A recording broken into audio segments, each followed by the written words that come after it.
Hello and welcome to our professional development session. As you all know, my name is Courtney Clark. I manage the virtual humanitarian mapping internship program.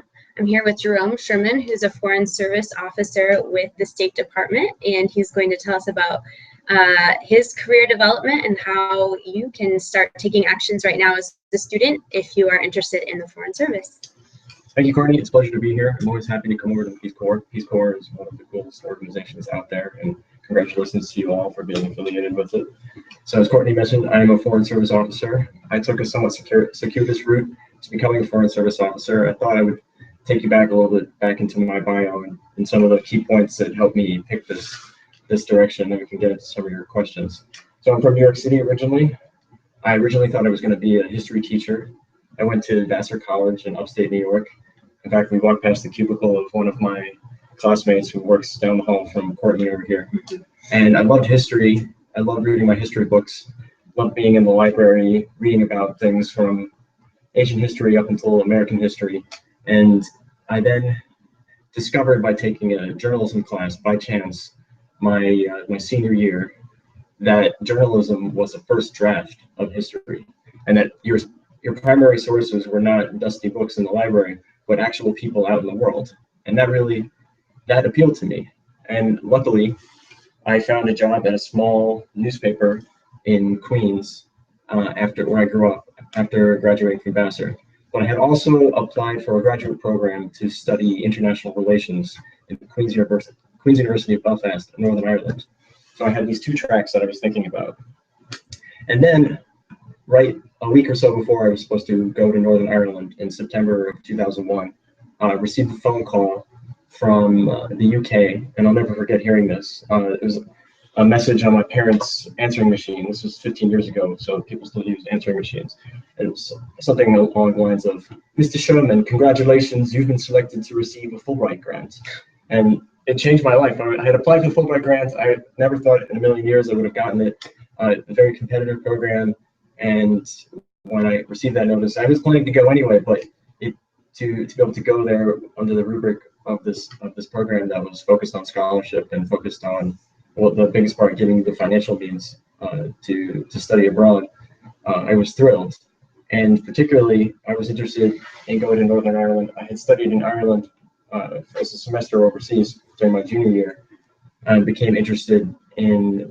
I took a trip to Belfast and became interested in the Northern Ireland conflict. I wanted to understand why Protestants and Catholics, who for the most part, they seem to share very similar backgrounds, why had they been at each other's throats for centuries, and why was that conflict continuing up until today? And then also how had the US government helped to negotiate an end to that conflict? So getting the Fulbright program to be able to continue my interest in that specific subject was a huge coup. And just a few days before I was supposed to get on the plane and fly to Belfast, September 11th, 2001.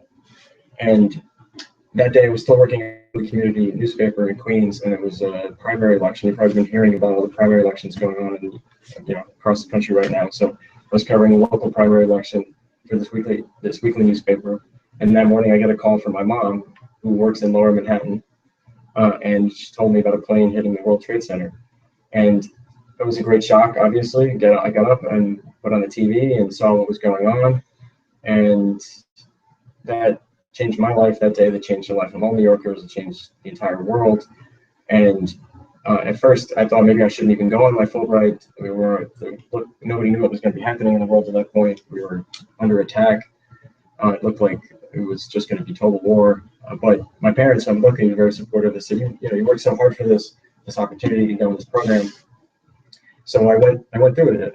I went to Belfast, and it was so eye-opening for me to be living overseas in the post-September 11th world and watching how the war on terrorism, how the war in Afghanistan, how it was covered through the European media, reading about in the Guardian and Irish newspapers, and taking that different perspective on, while in the United States, media were looking at things in a totally different way. So it had two impacts on me. Realize the power of media and how things can be interpreted in different ways. and made me want to understand why are there people out there who want to use violence on a mass scale to achieve whatever it is they think that they want. I wanted to understand that even better, and it turned my interest towards the Middle East as well. I ended up focusing my master's studies comparing why the U.S. government was successful in helping achieve a peace accord in the Northern Ireland conflict, and why we were not successful in the Israeli-Palestinian conflict. And at the end of my year in Belfast, I took a trip through the Middle East that was also life-changing. I went to Egypt, Jordan, I went to Syria, which is now hard to imagine. I was in Aleppo and Damascus and Palmyra, these places now that have been transformed by conflict, but at the time were seemingly amazingly peaceful, and the people I met there were amazing as well. Went to Turkey as well, and then I traveled in several places in Europe. I came back and then got back into journalism. I continued to work at the weekly newspaper. I ended up deciding I wanted to continue to study. I can't get enough studying, so I went back. I went to the Columbia Journalism Graduate School, and then I got a job at the Pittsburgh Post-Gazette, the daily newspaper in Western Pennsylvania, and I went to work there for 5.5 years. And so it was kind of ironic because here I was studying international relations, then went to work in Pittsburgh, and I became hyper-local. I was the night police reporter at the newspaper for the first year, covering car accidents, homicides, drug dealers, gone bad, all these that opened up an entire side of urban life, urban America that I didn't see. And then it ended up covering local government, writing about taxes. I ended up then going to DC to be the paper's DC correspondent for about a year and a half, about the time of the 2008 elections, another transformative time. And then 2008, 2009 hit, a financial crisis hit. At that point, I was convinced I really wanted to be a journalist for my career, but I saw the writing on the wall. The newspapers were starting to close across the country. The Seattle Post-Intelligencer closed. The Rocky Mountain News closed that year. Our newspaper was doing better than others, but they created a list of people who were going to be laid off if finances didn't improve. And I was about to turn 30 at the time, and I thought, well, maybe I should consider some other options for a career, for a lifelong career. And there were other things going on at that time. Obama won the election, and I had been covering it as a journalist, and that was a very inspiring year in terms of politics and thinking about what direction our country is going to take. And then shortly after the election, I read an article in the Times that the Foreign Service, which I had considered before, but I had almost signed up for the test maybe 3 or 4 times, but had never gone through with it. And then I read a story about how the Foreign Service, they were going to hire upwards of 800 new Foreign Service officers over the next year or two, with Hillary Clinton now as the Secretary of State. And I thought, well, why not? Let me give it a shot. And I'll talk to you about this in a little bit. We're going to post careers.state.gov. It's really easy to start the process of becoming a Foreign Service officer. There are many obstacles along the way. There are many points, but going through it's fairly logical. I signed up for the test, I had to decide which of the 5 career tracks that I want to pick. The 2 that appeal to me most are political, because you're basically a reporter. You have a portfolio or something equivalent to a beat of being a reporter, and you write reports on those political issues in whichever country you're serving, and then instead of them being published in a newspaper, well, they shouldn't be published in a newspaper. They go back to officials in Washington who use the information that you write to help inform their policy making.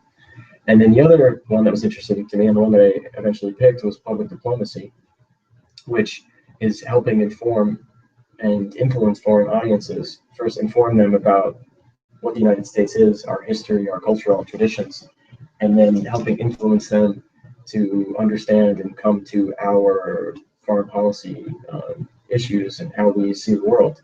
And the various tools that we have to do that are things like exchange programs, like the Fulbright program that went on, which not only sends thousands of Americans abroad every year, it also brings thousands of foreign students to the United States. And that's just one of dozens of exchange programs that we have, that just happen to be one of the most well-known.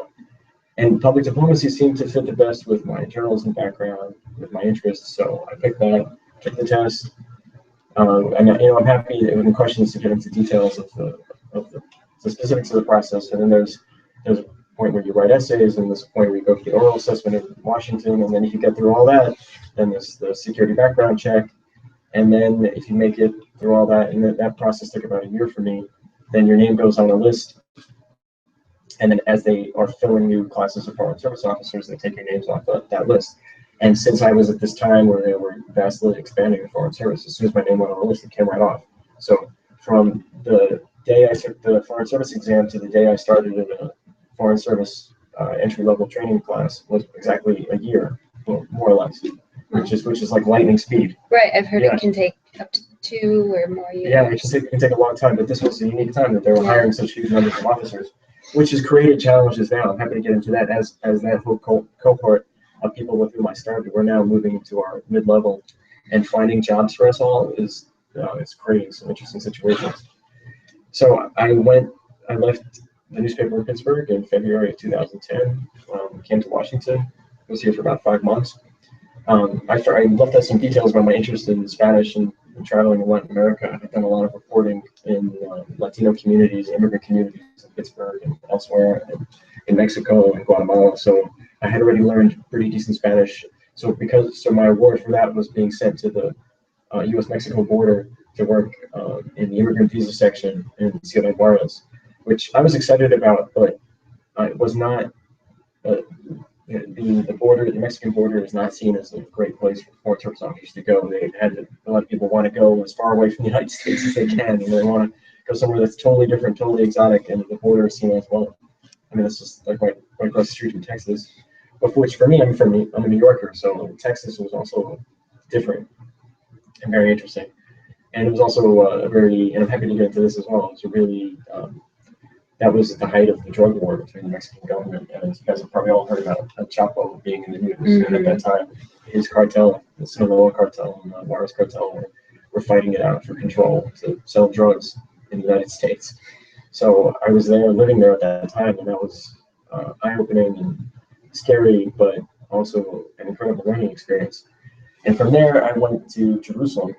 So everybody starts off, I should have mentioned that within one of your first 2 tours, all foreign service officers do, even if your political or public diplomacy or the other codes are economic or management, or if you're consular, everybody has to do a consular tour. It's, to some extent, paying your dues. Another extent, is one of the most basic functions of U.S. diplomatic missions abroad, giving visas to foreigners to come to the U.S. or helping American citizens who are in trouble. And that's what consular officers do at the basic level. So we all have to do that for at least a tour. And many get sent to Mexico because they have more consulates in Mexico than they have anywhere else in the world.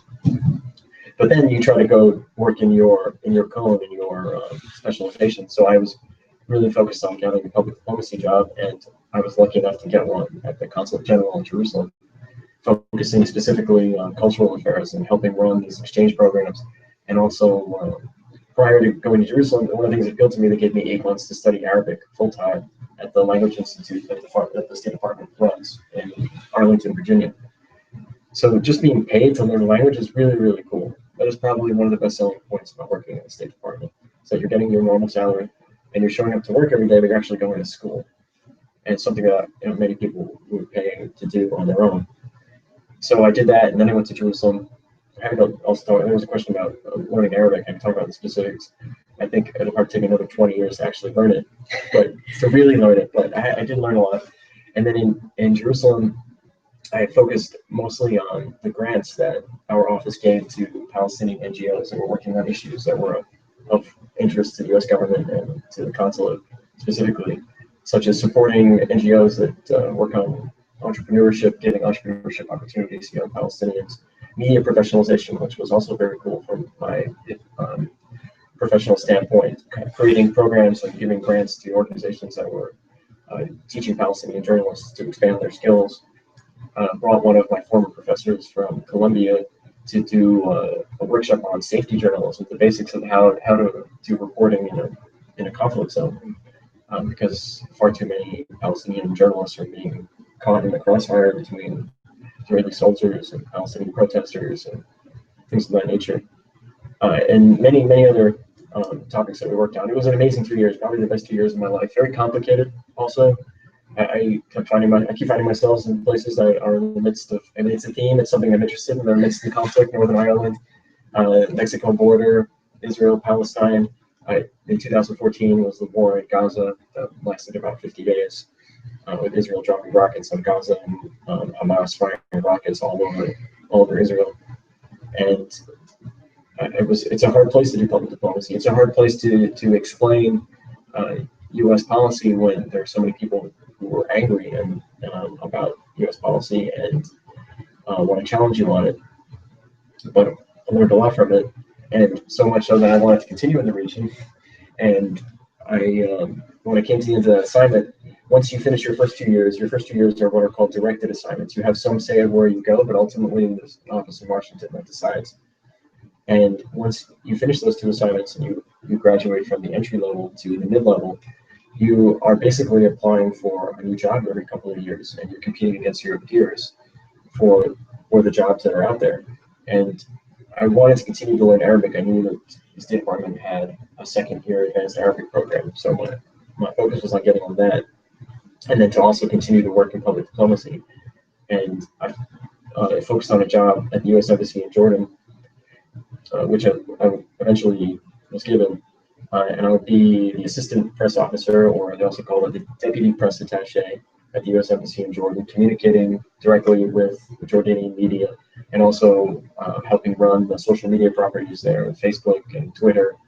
And I won't be starting that job though, and Courtney and I were having a conversation about this before, so I knew I had to apply for that assignment in already about 2 years ago when I was applying for this.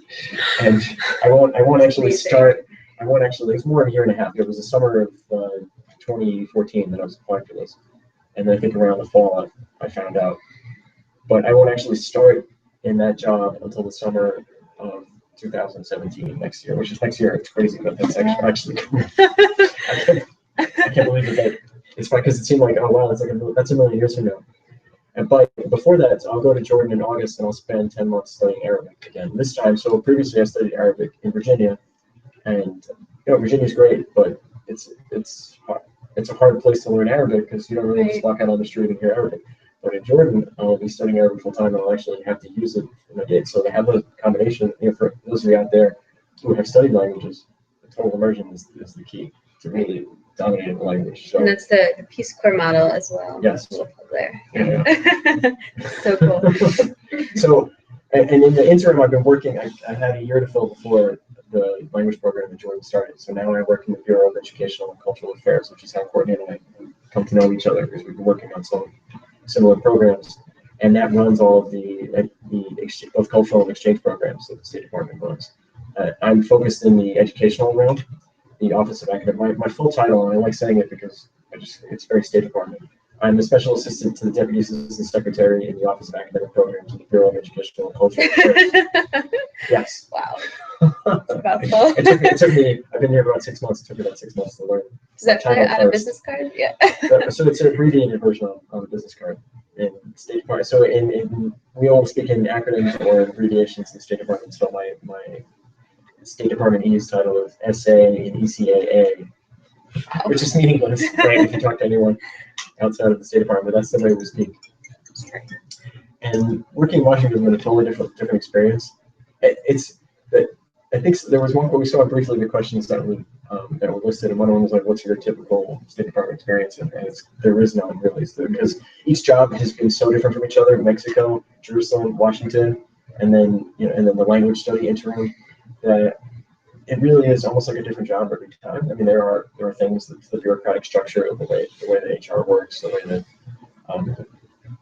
the patterns of communication, the things that I can talk about specifically that are similar, but the jobs are so different from each other that in ways it's really great because you're working in the same organization, but you have such potential for variety that to really engage whatever your curiosity is, your interest about the world. And there are so many options, there's so many different paths that you can take.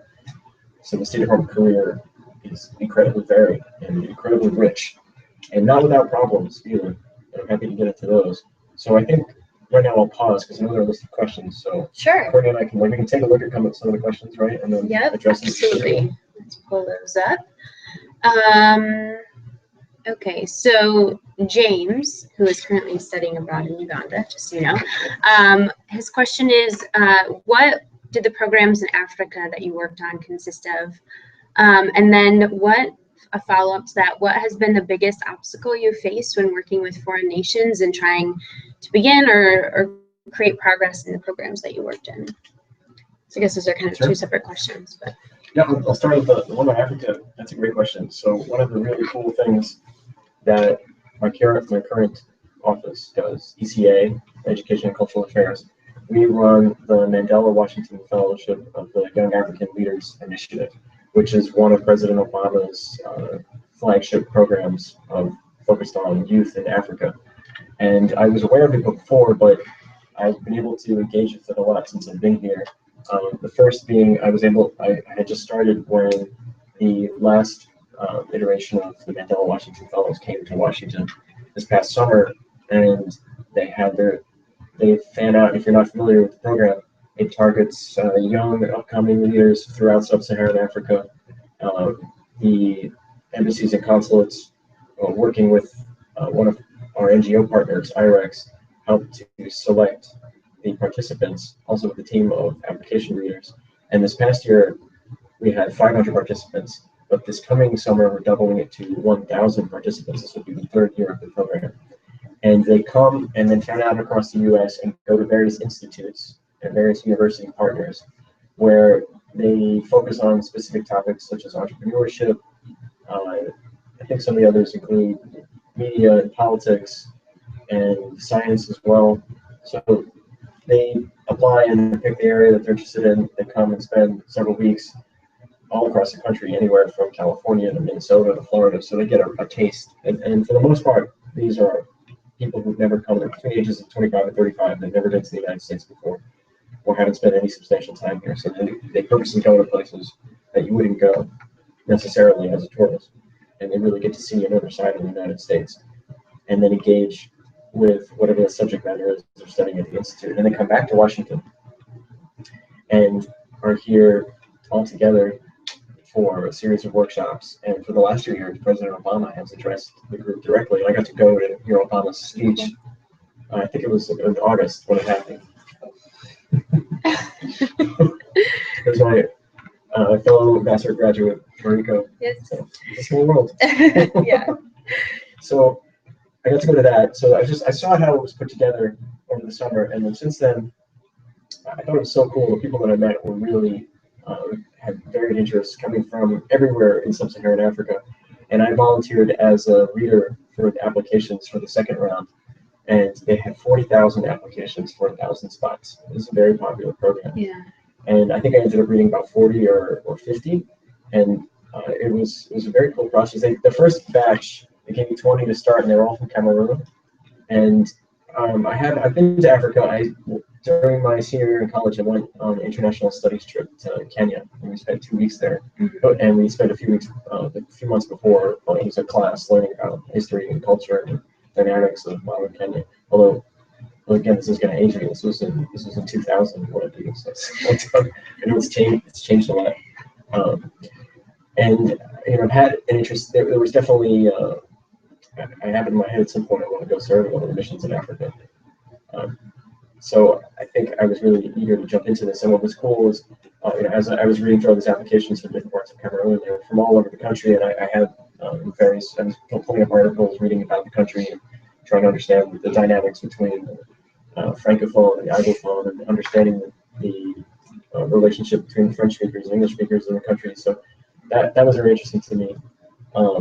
And also as a Spanish speaker, the name Cameroon comes from Portuguese for shrimp, like Cameroon, or Cameroon in Spanish also. So the Portuguese colonial legacy. So I was learning all this while reading through the applications, and I was scoring them, and some of them were phenomenal, really. People who have startup companies, who have opened orphanages in their communities, or who have helped create education programs that didn't exist before. And it's really hard to choose. I mean, this was a batch of 40,000, but I did my best. And then they did a second batch, which included a fair number of Somalis who had to go through our embassy in Nairobi in order to be able to apply. So that was interesting to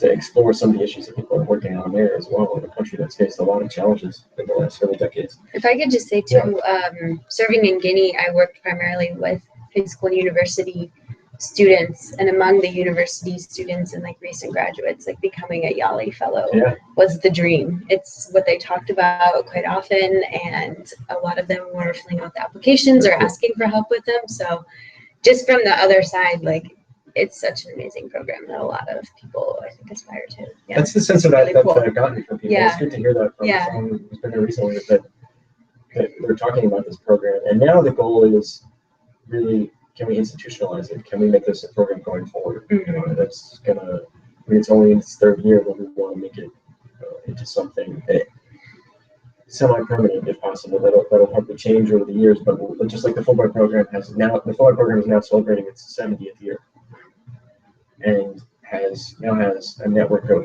360,000 people who participated in it.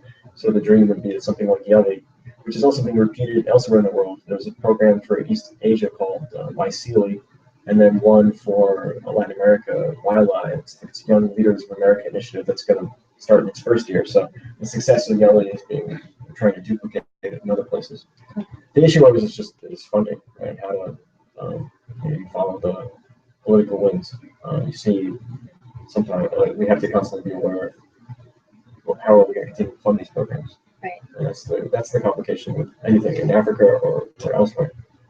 So that's one specific program, related to Africa. I think the other question about it, I think, was about working with foreign governments or foreign organizations, or also a challenge. I mean, that's why one of the things, people, if you're interested in a career in the State Department, everything we do in educational and cultural affairs, our defining mission is about increasing mutual understanding between the people of the United States and people of other countries. And that's really what we do every day when we interact with foreign governments or foreign organizations. You know, there are cultural differences in how we communicate, and how we think about issues, and how we. So the most important ability of a diplomat is to be able to navigate those differences and try to do the job that you need to do, to be sensitive to the differences, and then also be able to achieve. I mean, we represent the United States at the end of the day. We don't represent other countries. So we have foreign policy goals, and we have to advance towards those goals and try and do that. And I think, looking at my time working in Jerusalem, the biggest issue was trying to continue to organize our programs in a very fraught environment and understand, be constantly assessing what the political and security situation was. And it would change on a dime. For instance, one of the things our office would do is bring cultural groups, represent American culture, musicians, bluegrass, artists, rap groups, Woody Guthrie cover bands, dance troupes, all sorts of, there are all sorts of groups over the course of 2 years that we brought. But then we had to be sensitive to, is this appropriate at this moment? 1 week it would look okay, and then fighting in Gaza started, and then we said, is it really appropriate for us to host a concert at the consulate or another facility or another location when bombs are falling and people are dying? So we have to pull back. But one thing that we saw was people didn't want to go to events like that when the circumstances were particularly bad. But English language programs and programs supporting entrepreneurship were always popular. It didn't matter what the political security situation was. Our Access English Micro Scholarship Program, which is also run out of our office here in Educational and Cultural Affairs, was hugely popular in the West Bank, Jerusalem, and Gaza, and had over 2,000 participants, including several hundred in Gaza. Most dedicated students who saw the value of this to their future and they wanted to continue participating. And also with entrepreneurship, we had a program that was definitely challenging at times, trying to merge the two ideas of work culture and how to create a project and products. We gave a grant to a local organization that was supporting Palestinian entrepreneurs and created a competition among the best teams to select 8 of them to go to Silicon Valley for up to a month. And they would get to network with the best of the best in Silicon Valley. It was a hugely popular program, not surprisingly. Who wouldn't want an opportunity to go which entrepreneur, tech entrepreneur especially, didn't want to go to Silicon Valley. So part of the deal, in order to be able to qualify for the trip to the U.S., you have to go through a training program that we were sponsoring in the West Bank. And in order for Gazans to participate, we're doing kind of what we're doing right now. Gazans couldn't cross Israel to go to the West Bank, or it was very, very challenging to do that, and pretty much impossible when the fighting was going on. So we would do virtual sessions, and they would be able to participate virtually in the through Google Hangout or other Skype or other means in the training sessions that were taking place in Ramallah. And at the height of the fighting, I'll never forget, one of the Gaza participants, and the power was out, but he used a car battery to power his computer so he could participate in this session. You know, it was that important to him. That's incredible. Yeah.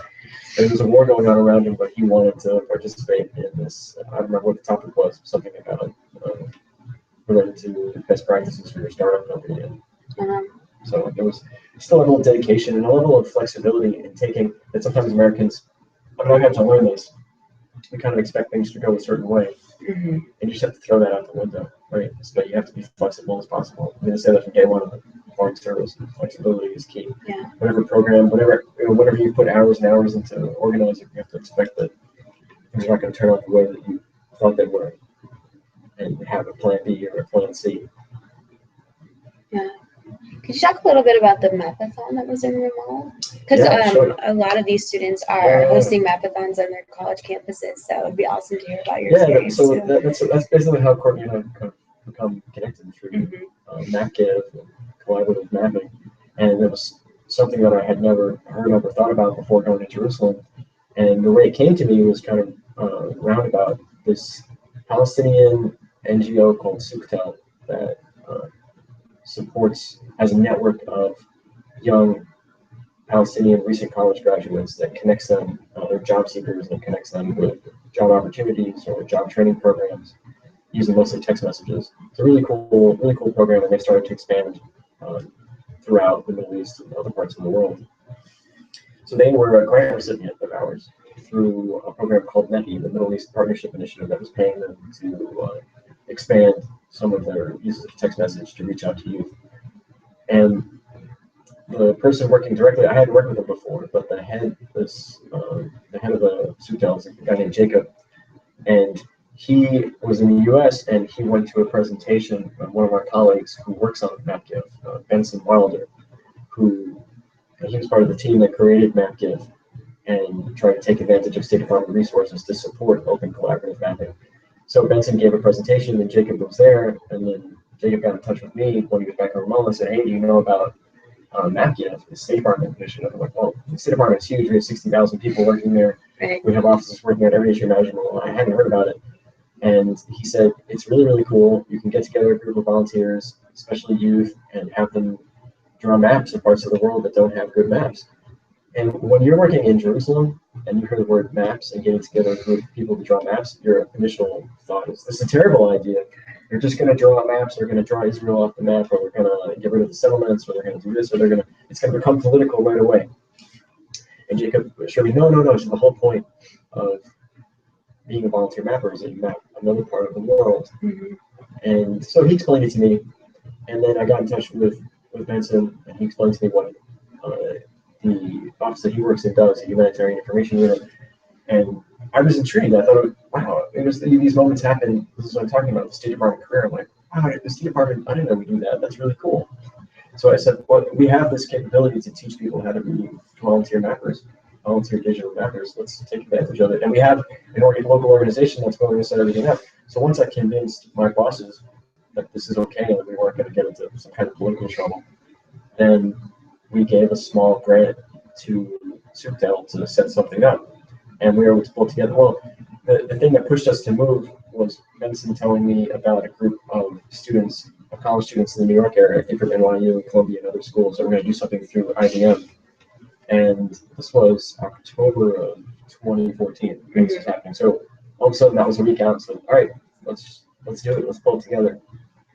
And we were able to get a grant to Suktel so they could rent a space with a training room, the computers, get them some food, and they really, we gave them the resources, but they did all the work. They used this network of 15,000 young people that they had sent out. They noticed the ones that fit a profile that might be interested in this.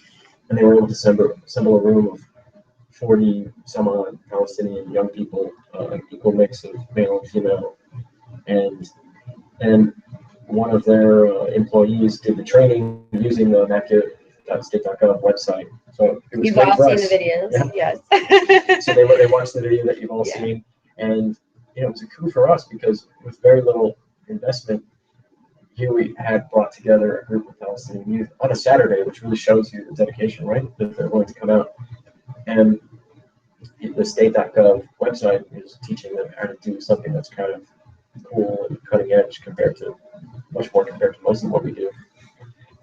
And got them thinking about volunteerism, about enhancing their tech skills, and just allowed us to engage. It's one of the key demographics, right? We always talk about this, where we're trying to connect with the next generation because it's critical importance to us as we're explaining U.S. foreign policy goals and explaining what the United States is. So I'm very thankful. I was really thankful that we found this potentially very cool tool to enable us to do that. Yeah.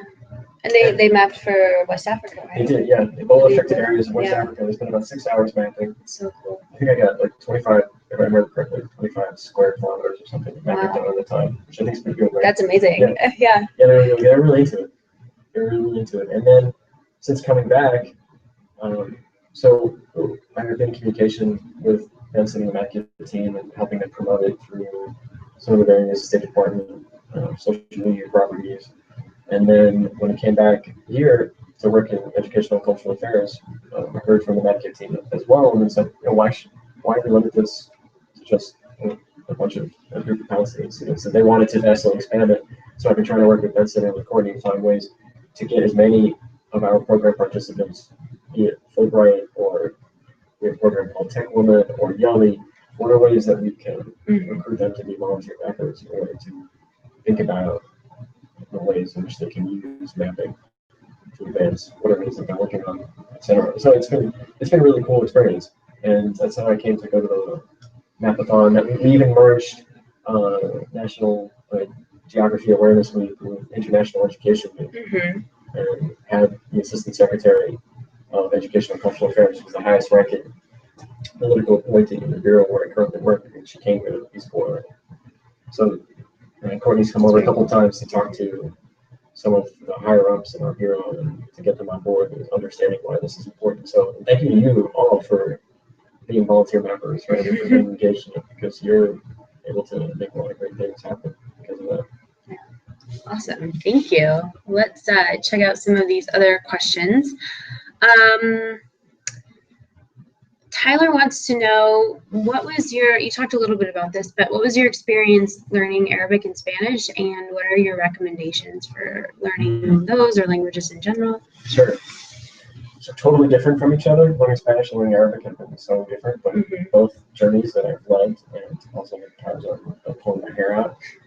Spanish, I came to, most of us probably study Spanish in high school, and you're forced to study a language, and at that time I wasn't really interested in learning a language.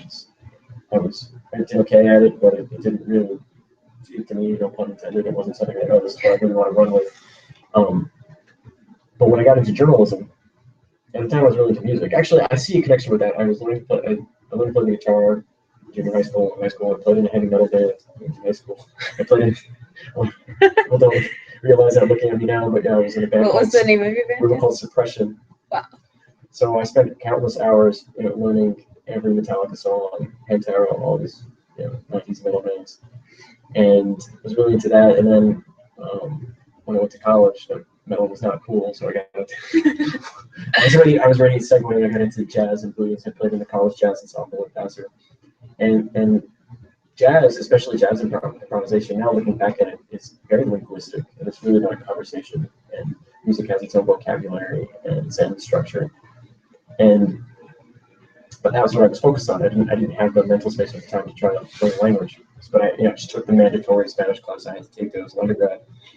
Then when I got into journalism, when I was at Columbia, and I was spending a lot of time in the Bronx doing my assignments, I kept running into the neighborhoods there where people only speak Spanish, and I realized wow, I think if I really want to pursue a career as a journalist, especially reporting in urban America nowadays, speaking Spanish is critical. I mean, there's so many populations you can't reach and you can't speak to them. So I started taking classes on my own at that time, and then I moved to Pittsburgh. I was like I said before, I was the night police reporter. It was a very weird experience moving to a new city and then working at the time when everybody else is off work. So it's kind of lonely. I had a lot of time to myself during the day. So I signed up for the intermediate Spanish class at the University of Pittsburgh. Kept doing that, and really got into it to the point where so later. I mean, I just kept finding opportunities to study, going to conversation groups, and listening to music and traveling. And I took a month off in 2007 and went to Antigua, Guatemala, which is a really popular place to study Spanish because although Ecuador is similar, that the accent is much easier to understand. It's become much kind of pure form of Spanish. And in Guatemala, especially, there's such a big indigenous population that a lot of people speak Spanish as their second language, so it's much easier for foreigners to understand them. And it got better little by little, to the point where when I joined the Foreign Service, I passed the basic exam needed to say, okay, you qualify. Okay. We're not going to give you any additional training. We're just going to send you back to Mexico. And then I spent 2 years, and I was okay at that point. I spent 2 years interviewing visa applicants all day, every day using Spanish. And you're on the border, so it would have been really easy. And a lot of my colleagues, they said this to me ahead of time, or you're going to go to Juarez and you're going to come back and speak less Spanish than before. That's ridiculous. I'm not going to allow that to happen. If I'm going to go to Mexico and speak Spanish. So since we were on the border, you could easily watch television programming from the U.S. or listen to radio stations or go online and get whatever video you want. I said, no, I'm only going to throw on Spanish telenovelas. I'm only going to have the radio on in Spanish. I'm only going to listen to it. And I did that, and as much as possible with my Mexican colleagues, I always spoke to them in Spanish. And, at the end of 2 years, I had improved dramatically to the point where and continue to work on it and listen to music even over the years. I just went on a personal trip to Cuba last week, and I was a little worried about am I going to understand the accent there, and it was tough, but no, it was fine. To the point where somebody even asked me if I was from Spain, which is really cool. That's amazing. It was such an honor. So I continue to love Spanish. Like it just becomes, and the more you learn about the culture, it's a cultural construct. So the more familiar you are with the culture, the more you are familiar, the easier it is to learn the language and why certain phrases make sense.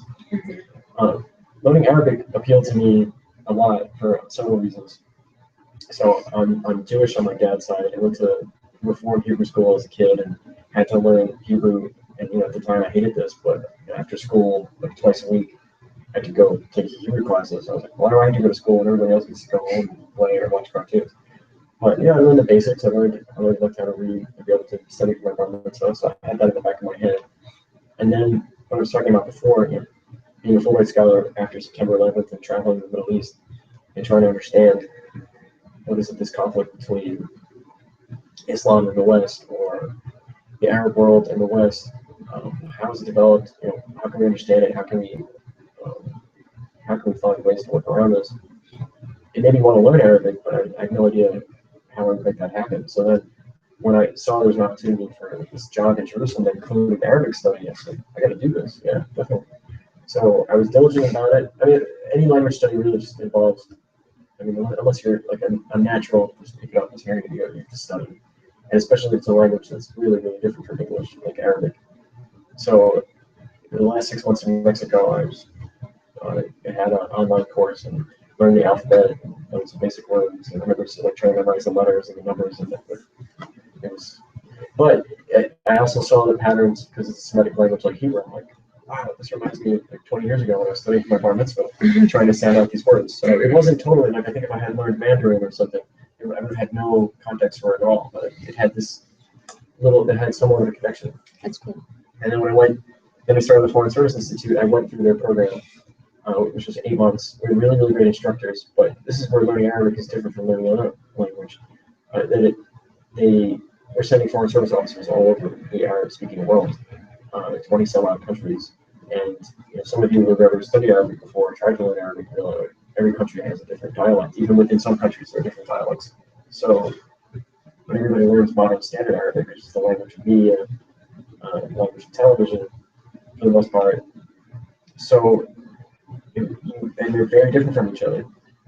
So I spent 8 months, and people told me this was going to happen. I spent 8 months learning modern standard, or Fusa, or MSA, they call it. And then I got to Jerusalem, and I didn't understand a word anyone said to me. So it's really frustrating to spend 8 months studying a language and then not be able to actually communicate it pretty much at all. So when I was in Jerusalem, I decided I'm going to put modern standard aside. I'm just going to focus on learning the Palestinian dialect. And I got lucky. I found a really good teacher there. It was like right out of Central Casting. This guy he was a Palestinian Christian who had come from the north of Israel and was teaching at the University of Bethlehem. He had a class for foreign arts. He'd written his own textbook. And we would go to the old city of Jerusalem twice a week. Well, actually, at first it was intensive. It was every day for 3 hours after work. My first summer there, and it was the basics. But I had a lot, but he taught us all the basics of the spoken dialect, and it was so invigorating because as soon as I left the classroom, I could use what he was teaching us, as opposed to modern standard, which was not. We see the difference is like if you went around on the streets of DC speaking in Shakespearean English, people would understand you, but they're, what is wrong with you? Why do you talk like that? Right. So we're speaking colloquial English. So I continued with that. I had a private tutor for a while to continue with studying the dialect over the last 2 years, and I advanced a lot. I'll say I'm disappointed that I come back to DC and thought I was going to be really motivated to keep studying on my own, and that is not happening. So hard. Actually, now I'm getting into Spanish a lot more again because I realize like DC, you speak Spanish everywhere. So this is great. I'm going to go to Cuba. So I'm going to get tons of. I'm going to be in Jordan for 4 years. I'm going to be in the advanced Arabic program. I think it's going to be hard at first, but I'll get back into it. And for my job, I have to arrive at a certain level. The State Department grades your language performance from 1 to 5, and 3 being like proficient, 4 being almost perfect. But really, nobody gets a 5. I think we'll probably have trouble getting a 5 in English based on the way they grade the test. It's kind of a joke, but not really. Yeah. Like they'll give 3s to native speakers sometimes because they're just very particular about. I don't know if the Peace Corps has ranking for language ability as well. We do. Testing, we do testing when people get to country to place them into language classes, and then again at the end of training to make sure they're ready to go out into the field. And we also have a pre-departure language training program that uses Duolingo. So we're familiar. Yeah, that's great. Yeah, that's awesome. It's increased language learning by like 8% among our trainees in the last year. So yeah, I've heard about Duolingo. Highly recommend it. Yeah, I'm using it to learn a little Portuguese before I have Mozambique next week. So cool. Yeah, all I know is obrigada, but I'll get there. Yeah. And I know that if you speak Spanish, usually they'll understand you. No, speak French. So we'll see. Anyways, okay, cool. So we maybe have time for one more question. Quincy wanted to know how can we use collective societal action or sort of grassroots action in areas where there's a lot of conflict to sort of correct or fix systemic issues by working on smaller problems? That's a good question. Yeah. I think drawing back on my pre-State Department professional experience, I mean, you're talking about nations in conflict, but for someone that would comment on the U.S., a lot of Americans don't realize when I was covering local politics in Pittsburgh, the degree to which you can have influence over your local politics, that not many people go to their city council hearings, not many people go to their county council hearings, or try to reach out to their Congress people. And that's a shame because they're a lot more accessible than you would think. And at the local level, I mean, our national politics now are kind of a mess, right? This is a lot what's going on in the media is frustrating to so many Americans. You hear the tone of the race, but you can go to a city council hearing and you can speak up about an issue. And if you organize a group, you will be heard. And when you write letters to congressmen about why you didn't get into the Fulbright program, and then they send them to us, and then we have to respond. I mean, there is a mechanism for, through the Peace Corps, you get congressional inquiries as well. People come, and you don't realize that there's just this attitude that you can't do anything, but you can. And when you're talking about conflict zones, that's a much tougher question, right? Because if you look what happened in the Arab Spring, and there was this idea that Facebook and Twitter, social media really powered these youth-driven revolutions. And if we'd been having this conversation 4 or 5 years ago, that's probably what we'd be focusing on. But now, look at what's happened. Look at where Syria is. Look at where Libya is. Look at where Yemen is. Egypt, which Tunisia has had some success, but plenty of struggles. Egypt and Tunisia, which were sort of both at the eye of the storm. There's a lot of backsliding. There's a lot. I think using social media is still a powerful tool for organizing, especially young people. But this is the kind of thing that has to be looked at on a case-by-case basis, country to country, because there's certain places you can get yourself into a lot of trouble. One of the things I mentioned in the training that we did with the Columbia professor who came to the West Bank to teach Palestinian journalists about how to protect themselves. She talked about very practical things about where to stand when covering a protest and not get hit by a rubber bullet. Then she also talked about protecting your digital profile.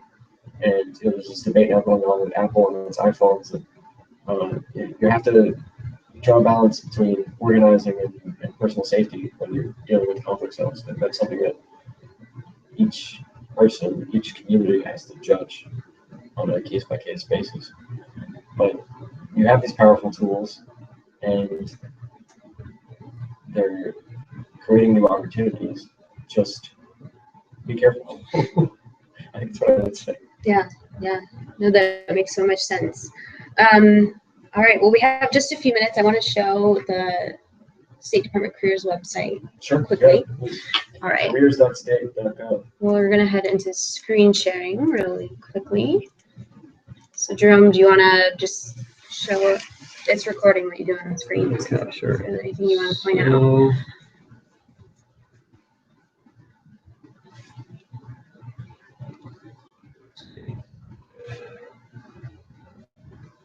The most important one, go and register for the Foreign Service exam. And while that's loading, the State Department also has a lot of virtual internships if you're interested in continuing the virtual internship program after you wrap up your piece That's of work. correct. Virtual, but then also plenty of in-person internships Sure. as well. And before I get back into the careers, I'll make if you just want to Google Fulbright or go to Education and Cultural Affairs page, you can see many of the, I'd encourage you to consider applying for a Fulbright, or if you're interested in language, we have something called the Critical Language Scholarship. Are some of them still undergrads as well? Some of the participants? Most. Yeah. Oh, so then you can apply for like Gilman Scholarship as well, which provides financial assistance to students who want to study abroad. They're all very competitive programs, but I would encourage you to look into them. Mm-hmm. So that's one thing for your studies. For Foreign Service Officer, this is the page I'm looking for, the 8 steps to becoming a Foreign Service Officer, which I went into before. And here it has links to the 5 career tracks: consular, economic management, political, public diplomacy. Again, I'm in public diplomacy, and you click on each one. It's sort of strange, and I don't know if at some point they're going to change this, but before you even register for the test, you have to pick your career track, which is a little weird because how do you know when you haven't even worked? And I found that weird. Right. But it's based on your personal interest, you can make a really good decision, and it's worth taking the time to make that decision. Though I would say that they're not all equally accessible. Public diplomacy and political are the most popular, so they're hardest to get into. Consular, they're all hard to get into, but consular people are more likely to get off the waiting list when it comes time to apply, and I think they're vastly expanding the number. There's a huge need for consular officers. But you also want to pick what you'll enjoy. Exactly. I remember trying to make that decision when I took the test and thinking maybe consular because it would be easier, but this could be a lifelong career, so make sure you pick. That's very true. Something that speaks to you.